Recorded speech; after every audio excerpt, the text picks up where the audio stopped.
Hello, friends. We are back for the next chapters of Moxie and Roses.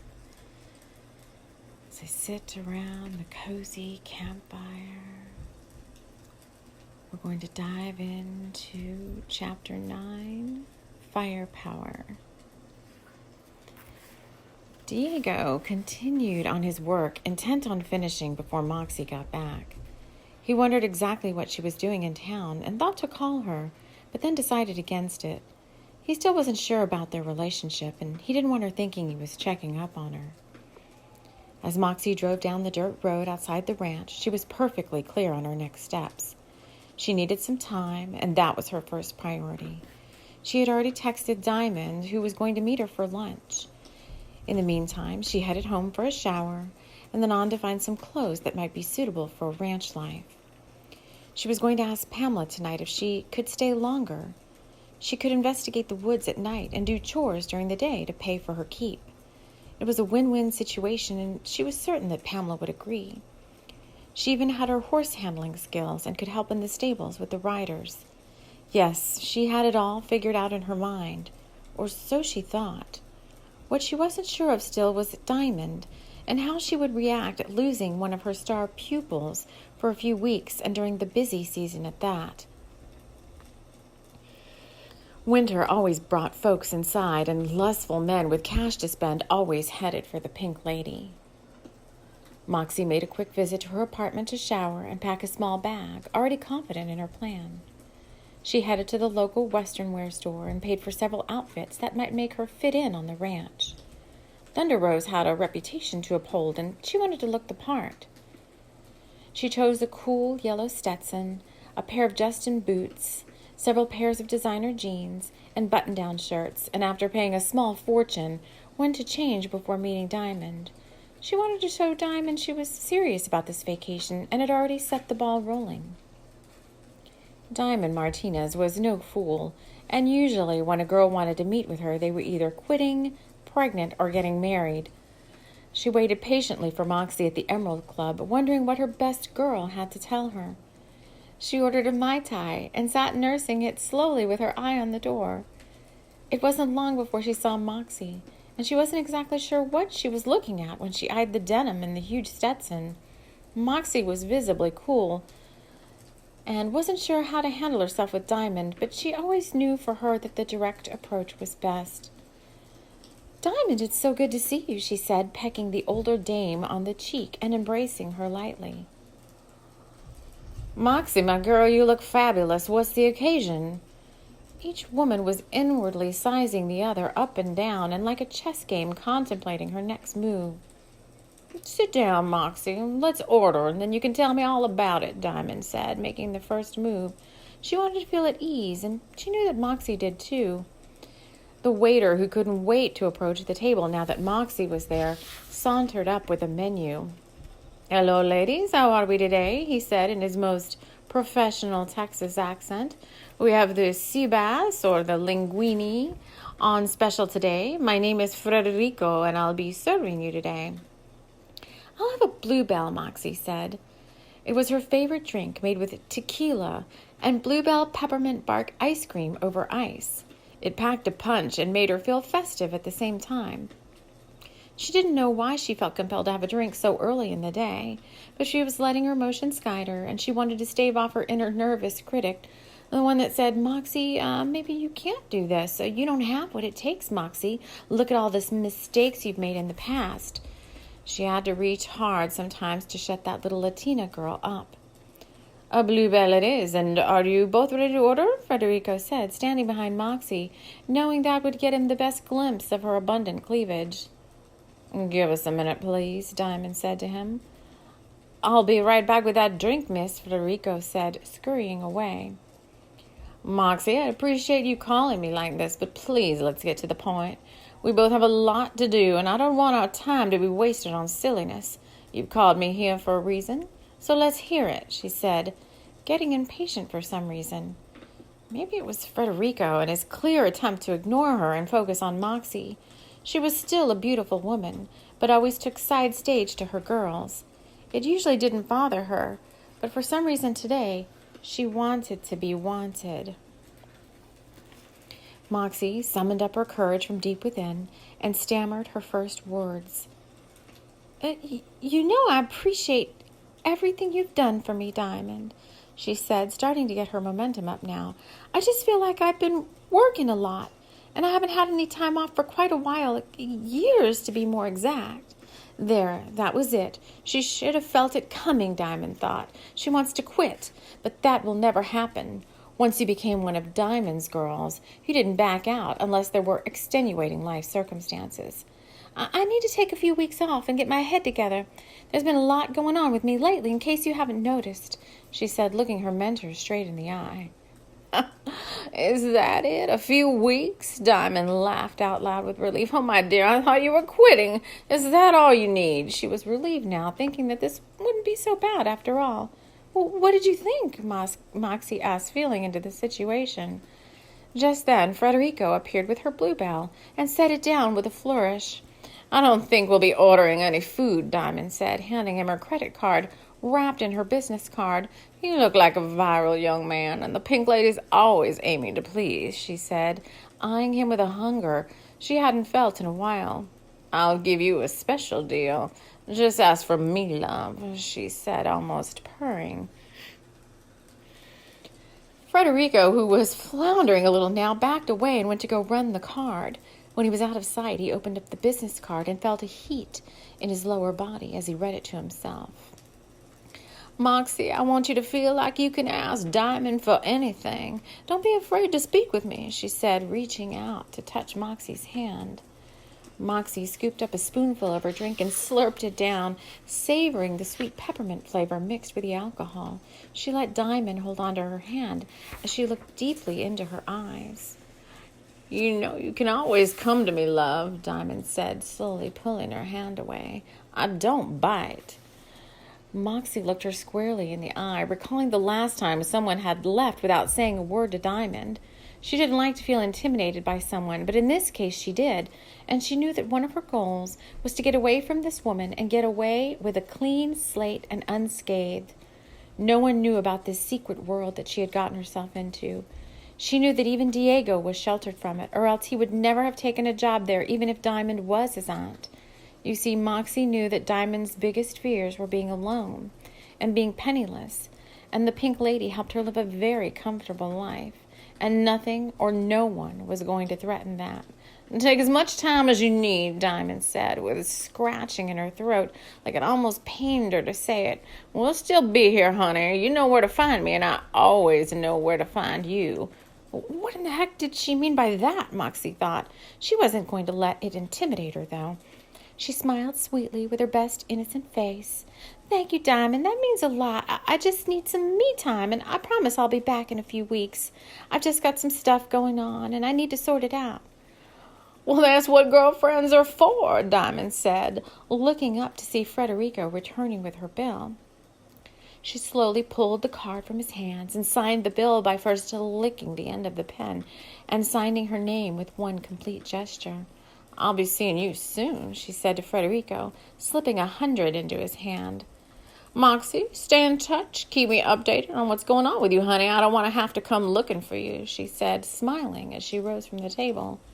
She leaned into Moxie and gave her a soft kiss on the cheek, and then pulling her fox fur around her, she slithered out of the club. It took all Moxie had not to drop down onto the table with relief. She knew that Diamond could be hard, and she felt like she got off pretty easy, and her request had been granted. She was in heaven. Frederico hadn't moved this entire time, and he looked down at Moxie, still holding the $100 bill in his hand. Who is that woman? He asked Moxie. She could either be your most fantastic fantasy or your worst nightmare, Moxie said, standing up and taking a long drink.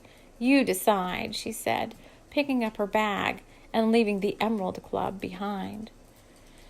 She was elated as she slipped behind the wheel of the Mustang. With her bags already packed, she made her way out of downtown Dallas and back towards Thunder Rose, high on the hopes that her plan would finally work and she would soon be free of Diamond Martinez. Back at Thunder Rose, Pamela and Edgar had met up at the kitchen counter again as they prepared the menu for the evening. Edgar liked everyone to eat very lightly before the ritual, but afterward he liked to have a feast of favorite foods. Marguerite eyed the list and figured she already had everything needed in the pantry, so there was no need to leave and come back, and that was good news. It was pretty much early afternoon now, and Edgar usually started the fire ritual at sundown, so she had about 4 hours to prepare the meal and get out of there, she thought, starting to move more quickly now.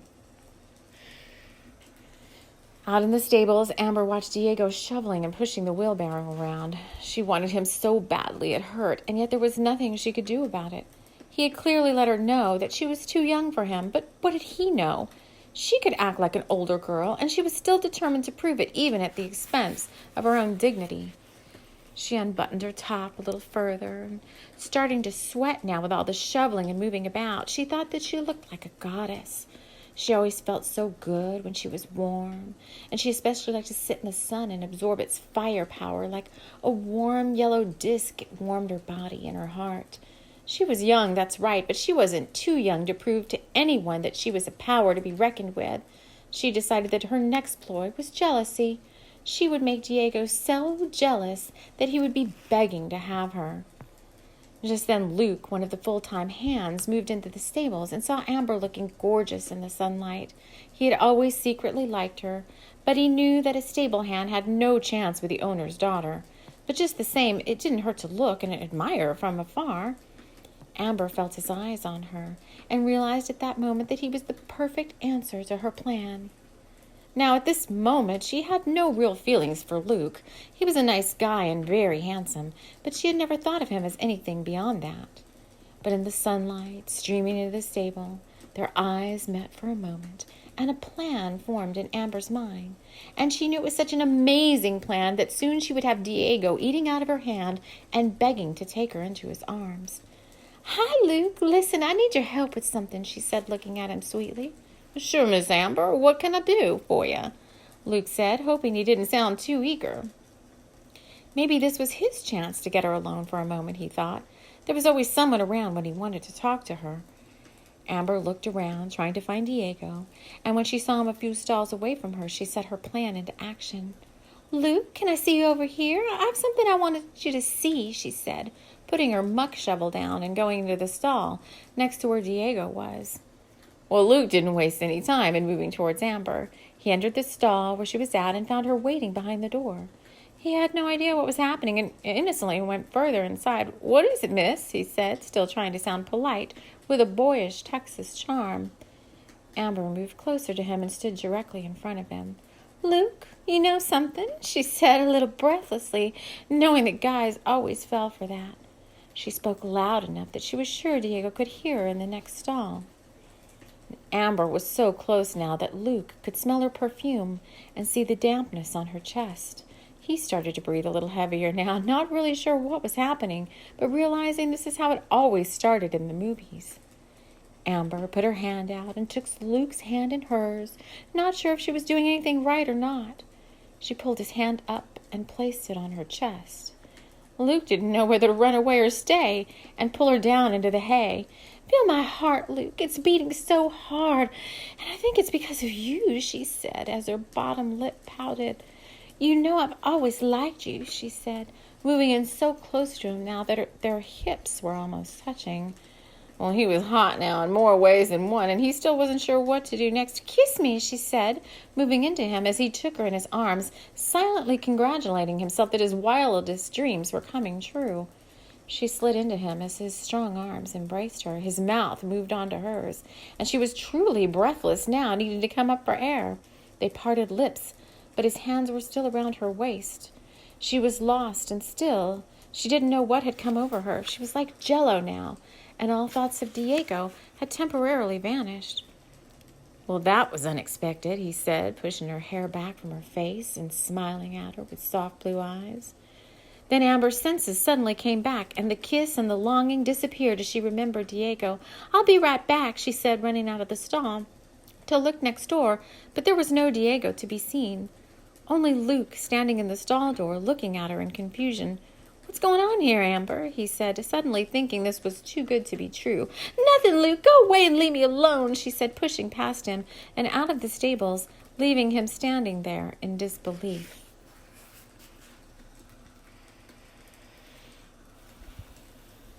Chapter 10. thunder in the night. As the evening came suddenly upon them, all had been prepared for the ritual. Marguerite was long gone, knowing that the darkness there was not to her liking. Before she left, she had prepared a feast of treats that everyone was sure to enjoy. Edgar had taken over the tent area in the pasture for his own camp and had started a large fire in the fire pit up closer to the house. Luke and Billy had been asked to stay for the evening festivities and had graciously accepted. Amber was in her room getting ready, but not sure exactly how she was supposed to appear at this event. Pamela had decided on a leather dress that showed her curves and high-top moccasins, her hair up in a coiffed bun, and long amber earrings that touched her shoulders. Edgar had chosen the headdress that had been given to him by his grandfather, and he had the drum all blessed and prepared for Amber. Diego was hoping that Moxie would get back in time, but he didn't have to wonder long as her Mustang pulled into the long drive and down to the parking area. He was stoked now. He hadn't really known what had happened with her while she was gone, but he figured she would tell him in her own time. Moxie got out of her car and made her way inside the main house. There was no time to speak with Pamela now, but she didn't have to wait long as the older woman came down the winding front staircase just as Moxie was heading toward the outside area and the fire pit. "Hi, Pamela. I was hoping I could speak with you later about something." She was really trying to get her attention now. "Of course, dear. Let's talk after the ritual. Marguerite has made a huge feast for us." "Great. Thank you, ma'am," Moxie said politely. Edgar had been waiting at the fire pit, putting his sacred tools around the fire and looking out towards the parking area every few minutes, hoping Moxie would make it back for the ritual. She was, he thought, to be the star of the show, so to speak, although he wasn't exactly sure how yet. He breathed a sigh of relief when he saw her coming down the path with Pamela. He rang a big bell, letting everyone know that the ritual was about to begin. Diego saw Moxie coming and almost ran up to her, but caught himself so he wouldn't look too excited in front of everyone. "Hey, girl, I was getting worried about you," he said. "Everything go okay in town?" he said, touching her hand. "Just as I had planned," she said, smiling. "Let's talk after this ritual. I have some things to tell you." He wasn't sure if he liked the sound of that or not, but decided by her look that she was okay. Everyone was gathering around the fire, trying to find their place. Moxie with Diego next to her, Pamela in front of Edgar, and Luke and Billy off to the other side. When Amber arrived, the only seat left was next to Luke, and he didn't know what to make of it. Amber gave him a cursory glance and then looked over at Diego and Moxie with disdain. "Hi, Amber," Luke said, holding out his hand to help her sit down in the low chair. "Luke," was all she could say, suddenly recalling his arms wrapped around her and feeling a warmth spread over her body.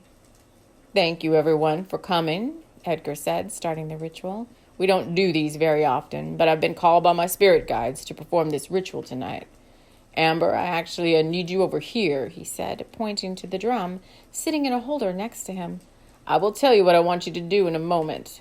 Moxie, thank you for being here. I don't know how yet, but you're an integral part of these rituals. Don't be scared. It's nothing bad," he said, noticing her tense up at the announcement. "First, I'm going to bless and clear everyone with smoke," he said, lighting a sage bundle and pulling his eagle feather from his medicine bag. "Just receive the medicine," he said, moving around each person with the sage and fanning the smoke with the feather. Pamela and Amber were used to these events, but the rest of the group was somewhat perplexed as to what he was doing. Edgar tried to explain as he went, but he knew that soon he would be overtaken by spirit and unable to commentate. "This smoke purifies you and your intentions. It brings in positive energy while clearing away any lower negative energy," he said, still fanning each person with smoke. When he was done, he extinguished the sage and put the feather back. "Now for a prayer to open up the ritual. Heavenly Father, Holy Spirit, and all my guides," he said, standing in front of the fire, with his hands uplifted, inviting the energy of spirit to enter into him. "I call on you now, Great Spirit, to enter into my heart. Please show us why you have called us here tonight." He breathed deeply, allowing the spirit energy to engulf him. "Great ancestors and elders, please come to me. Show me what I need to do here in this place." He breathed deeply again and sat down in a cross-legged position in front of them. "Amber, please begin with just a slow, steady rhythm." Amber picked up the drumstick and started to slowly drum, taking a deep breath and closing her eyes. She wasn't sure what to expect, but the slow rhythm of the drum made her relax into the playing. "What do we need to know, Great Spirit?" Edgar kept saying, almost like a chant now, as he waited for further details. "What do we need to know?" The rest of the group sat there motionless. "Please, everyone, put your hands in your lap, palm up, and say a silent prayer to be shown that which Spirit wants you to know tonight. You may hear something in your mind, or Spirit may take you on a journey in your mind and show you something," he said, resuming his chant. Everyone put their hands as he had instructed and tried their best to keep eyes closed and focus on the task. Edgar continued to chant now, but in words that no one could understand. Moxie had her eyes closed and opened them for a moment to look around. Everything seemed dreamy and glistened in the firelight. Edgar spoke. "There is one here among us who has a great task to do in the world. We are here to support her in her journey," he said in a sing-song voice. Moxie was feeling it too, a dreamy state that allowed her vision to focus in on something in the darkness. Amber continued to play the slow beat. "We are here for her, Great Spirit. Please show us what we must do." Edgar paused. He stood up from the seated position and walked slowly towards Moxie. "Please stand up, girl," he said in front of her with his eyes still closed. She was abiding almost automatically, as if she couldn't help herself from doing as he asked. "Please focus your attention towards the heavens and receive the message," he said, holding his hand out and moving aside so Moxie could stand beside him. "Please show her, Great Spirit. Why has she been brought to this place?" Just then Moxie felt like she was being forced to her knees. She knelt down with her eyes fixed firmly towards the sky. A great and powerful smell of roses filled the air now, and she heard that same voice cry out to her, "My child, it is I, the Divine Mother. I have a task for you, child, one that will spread the good word to many, one that will rise up and defeat the enemy, and one that will bring great glory to God. Do you accept this task?" No one could hear this message now except Moxie and Edgar. They bowed their heads reverently now as the others continued with their eyes closed, each listening in on their own private journey and being downloaded with messages of how they fit into this master plan. Moxie, still feeling in a trance, looked skyward, crying tears now as she continued to see the Divine Mother hold out her hand before her. "Do you accept God's mission for you, my child?" Moxie rose and reached her hand up and out towards the vision of the Divine Mother Mary. "Yes, Mother Mary, I accept God's will for me," she said, sobbing. The vision of the Mother placed a gentle and comforting hand on Moxie's head, and she felt all fear wash away from her. "All will be revealed to you, my child. Each step you must take will be laid out before you when you need it. Just trust in His divine plan for you, Moxie," the Divine Mother said. And then she was gone. Edgar had received a download of divine information on how he was to support Moxie in her tasks, and this he knew. It wouldn't be easy or pleasant for a while, because there was much work to be done. He sank down onto the earth, bowing in reverence to those that had appeared before him. He took a deep breath and stood up. "That will be all, Amber. You can stop drumming now." Moxie didn't know what to make of what was happening. Slowly, everyone started to open their eyes. "All, please do not get up yet. I want to share with you what happened to me in this journey and hear any questions or information you received," Edgar said, sitting down cross-legged again in front of the fire. Luke and Billy, who were least experienced at this kind of thing, looked out in a somewhat dreamy state. "It's okay, boys," Edgar said to them. "You just need a minute for your body to catch up with what just happened. Sit quietly. We'll get some food into you soon." "May I speak?" Moxie said, still standing, but moving into a cross-legged position in front of Edgar. "Yes, tell us, child, what is on your heart," he said, almost bowing to her now as she seemed to be glowing from the inside out. "I have been touched tonight in a way that I cannot explain," she said with tears in her eyes. "I have been given an assignment by God Himself, and I have no earthly idea what I'm supposed to do next. Did anyone else see her?" she said, referring to the vision of the Mother Mary. "I journeyed with you, and I saw and heard everything," Edgar said, touching her hand. "I've been brought here to support you, and that is what I know so far," he said, knowing that he really knew a little bit more, but it wasn't time to tell her yet. Luke looked over at Amber and saw her watching him. In his vision, he saw them both together under an old oak tree. Then he saw Amber in danger and him coming to her rescue. He couldn't shake the feeling he had felt when he saw it. Amber had seen something similar, but had also experienced an awakening of sorts during the ritual. She wouldn't tell anyone, but she had seen an angel who had come to her and told her that she needed to change her ways. The angel spoke to her and told her that everything that was going to happen with Moxie was also meant as a wake-up call for her. She was to support and comfort others around her while lessening the focus on herself. She had no idea how to do that. Pamela had seen a vision of Edgar holding out his hand to her with tears in his eyes. She had felt him literally envelop her, and she had seen God come to them both and wipe away everything that was causing a rift between them. Everyone had had a magical experience and was still processing the moment.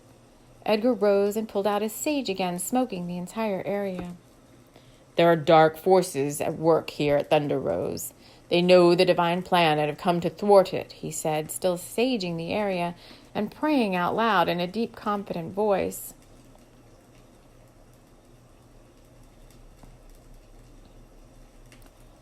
Those powers will not win, but they will try to convert you in the process. They will try to make you come over to their side. Each and every one of you will be tested here in these next few weeks. You won't see it coming, but you will be able to overcome it. It is part of my duty to work with each of you so you can understand that which I am referring to, so I can arm you against the enemy, and so you can be successful in thwarting its advances. We will prevail, family, he said, looking at each one of them. We will prevail, he said, and after a long pause, that's it for now.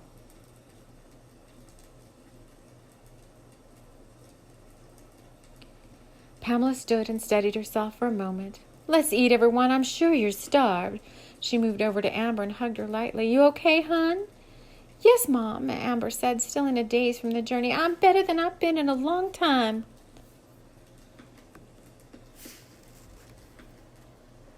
Edgar stayed behind to finish up around the fire, saying a closing prayer and gathering up his things.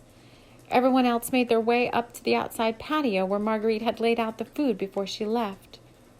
Silent in word, but moving about to fill their plates, they sat together at a long table, with Pamela at the head. Edgar appeared and loaded up a plate, and then went to sit at the other end of the table. Family, I lift you up in prayer in the most auspicious moment. May the Great Spirit hold us in his glory as we do his holy work, he said, lifting up his hands and bowing his head. Everyone followed by bowing their heads and really feeling his words. With eyes closed, they listened to his prayer. When he finished, they all opened their eyes. As Edgar's eyes focused in the night glow of the lamplights placed around the patio area, his attention fixed on something on the table. He looked more intently now as he reached out and touched it. He slowly picked it up and felt the ancient wood and ran his fingers along the cross on the lid. Just then thunder cracked and lightning glowed in the night sky. Looks like a storm's coming, Edgar said, setting the box down and picking up his fork. Eat up, everyone. We're going to need our strength.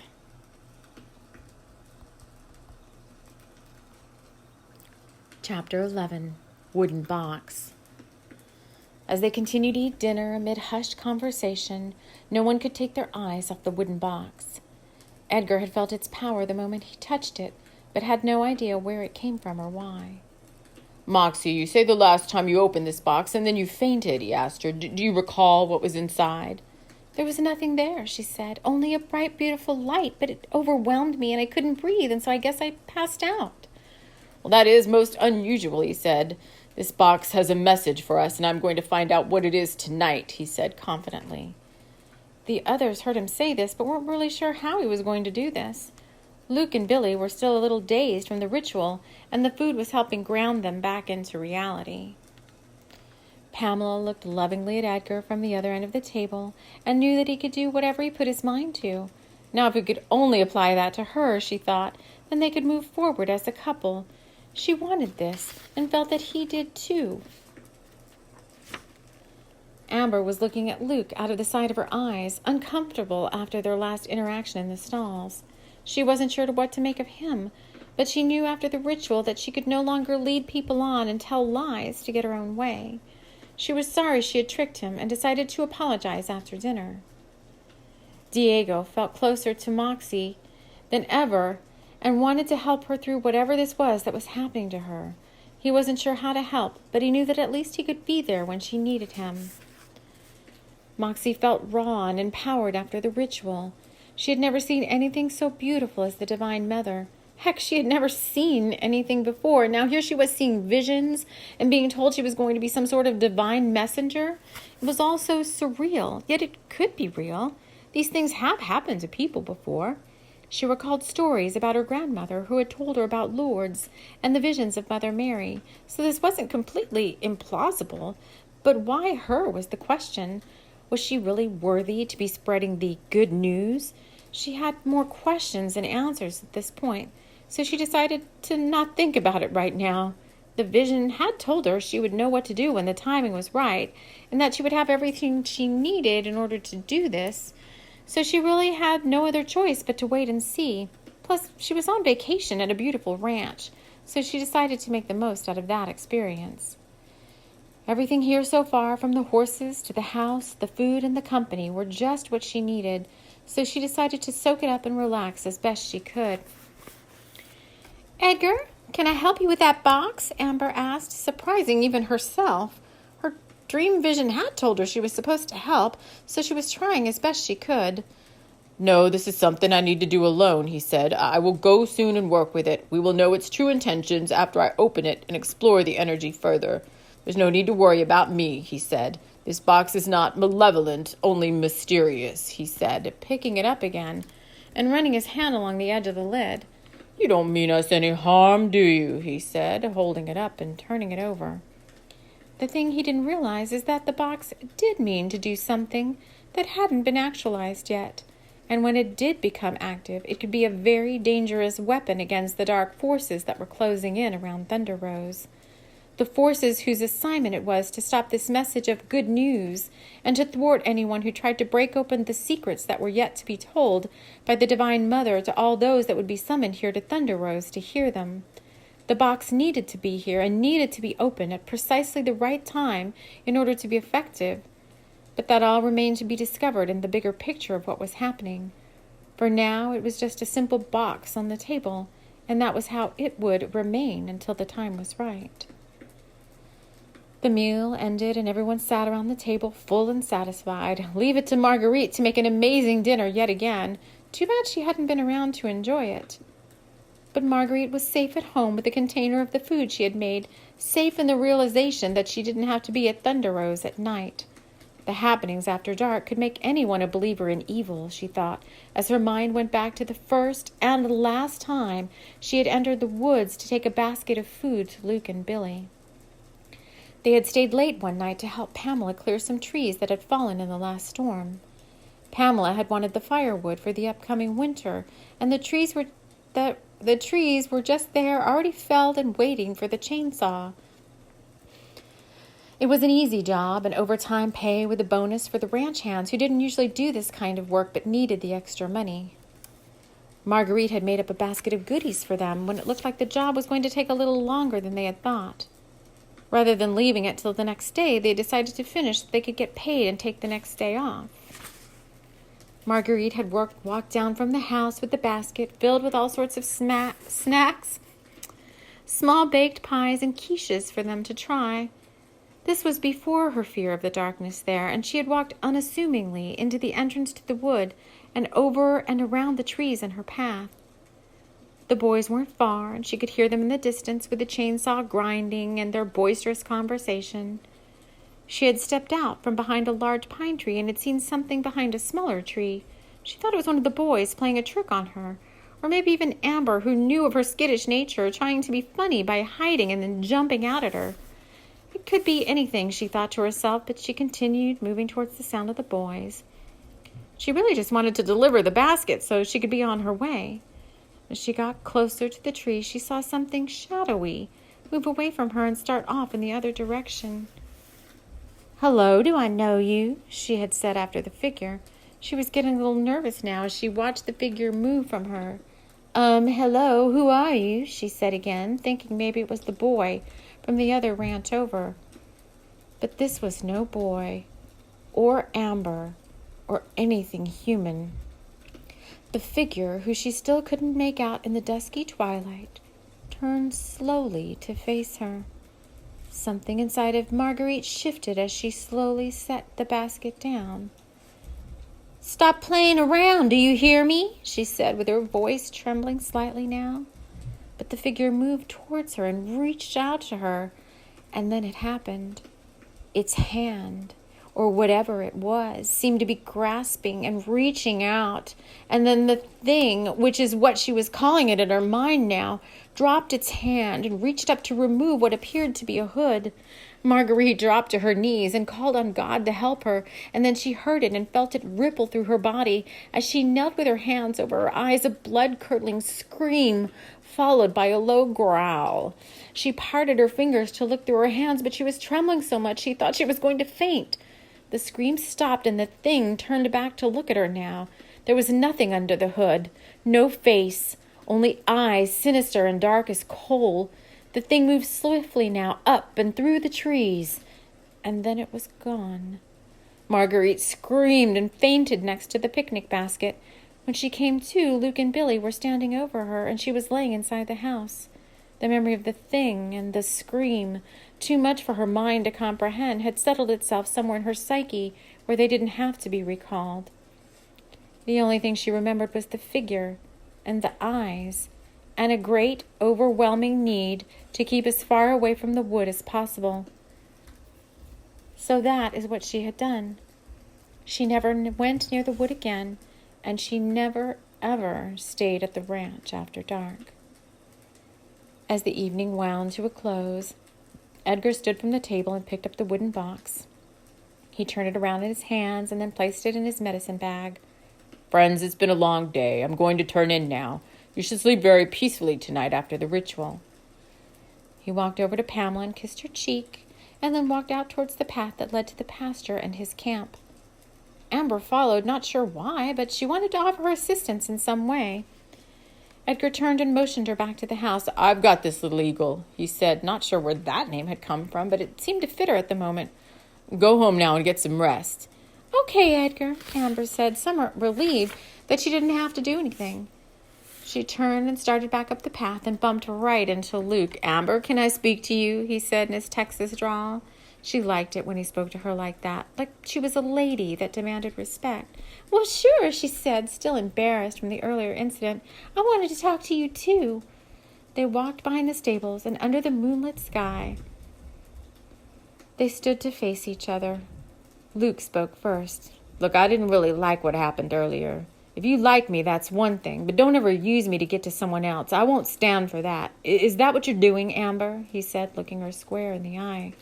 She stammered a little, not quite knowing what she had been doing. "Luke, I'm sorry.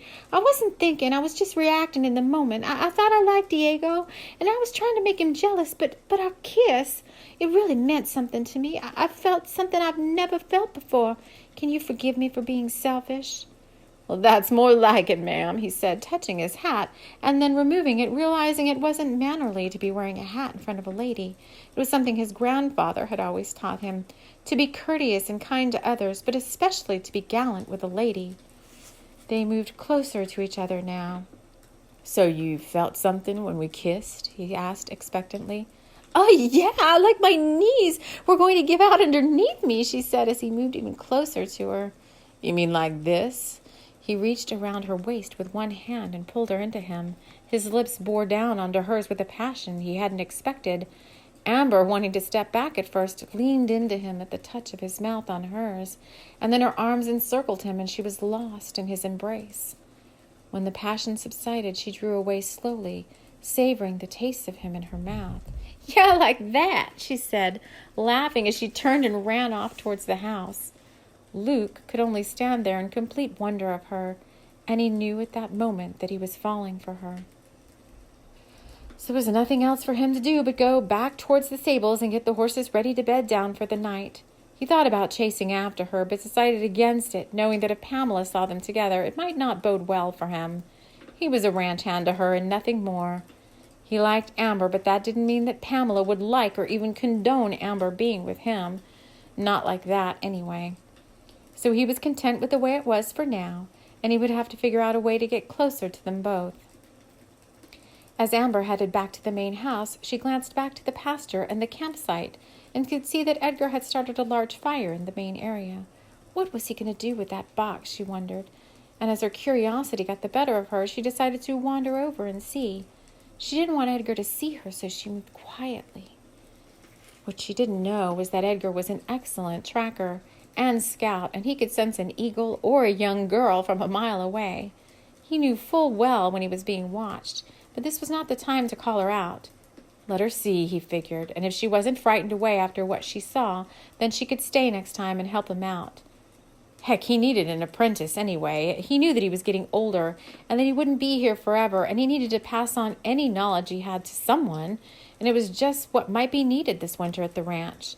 Someone who knew the land, but hadn't quite been brought into the fold, so to speak. So let her watch him, and if this box was something other than what he thought, then she might need to run and get out of there very quickly. He sat there and turned the box over and over in his hand, feeling the rough wood on the outside and touching the cross with his finger, rubbing his hand along the sides and top of it. The fire licking up into the night sky made him feel warm and safe in its glow. He pulled out his knife and steadied himself in preparation for prying off the lid. He got the feeling that this box didn't want to be opened, but he must know what type of energy was inside of it and where it was coming from. He figured the box was a portal to or from somewhere, and he wanted to make sure that this portal was only allowing in the most divine of energies and not some malevolent force. He slowly moved the edge of the knife along the edges of the lid, and then he stopped. He could feel a pulsing coming from inside of it, and he knew that if he opened it, he might not be able to stop whatever was inside from coming out. He could feel its power coming through the small cracks in the opening where he had pried it open.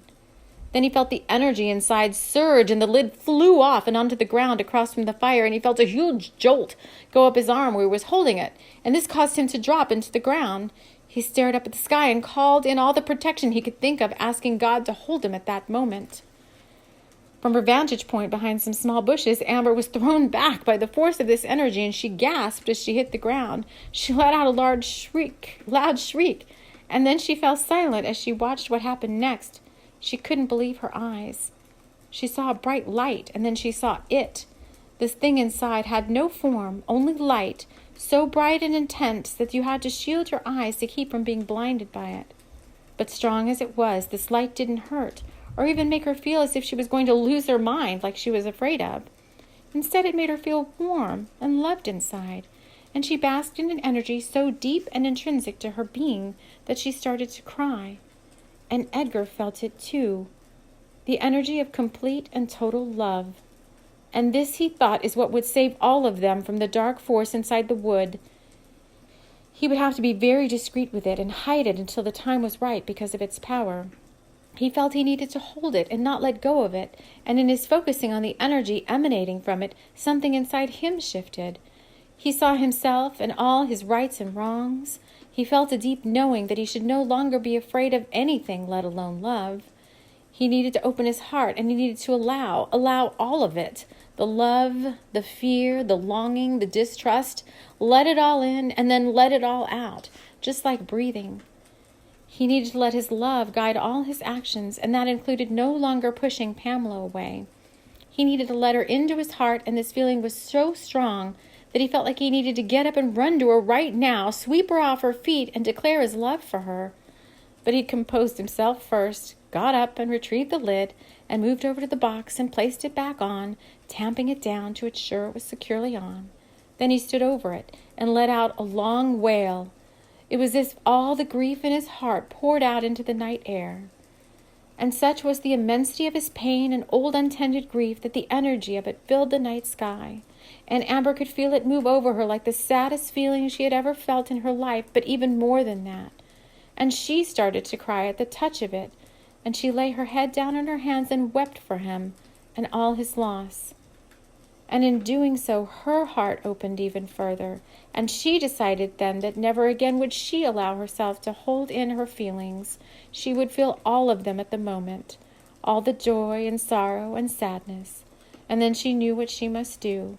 She must make it right with her mother. She loved her so much, she must make sure that she told her. So she got up, brushed off the dust, and wiping the tears from her eyes, she headed up towards the main house. Edgar could feel the grief cloud being dispersed into the night air, and he knew that this ranch had been holding him and caring for him ever since the first time he had stepped foot on it, and he knew that this meeting with Pamela so long ago had been no chance encounter. They were meant to meet and meant to love each other. He also must go to her and say all the things he had stored up over so many years of pain and denial. He stood strongly now, completely in his power, but forever changed in his heart. And that was what was happening here. The power of the ranch, and the box, and the visions were going to change everyone it touched, and those changes were going to emanate out to all, and somehow change the world. All right here, very soon now, it would all fall into place, and Thunder Rose Ranch would never be the same again.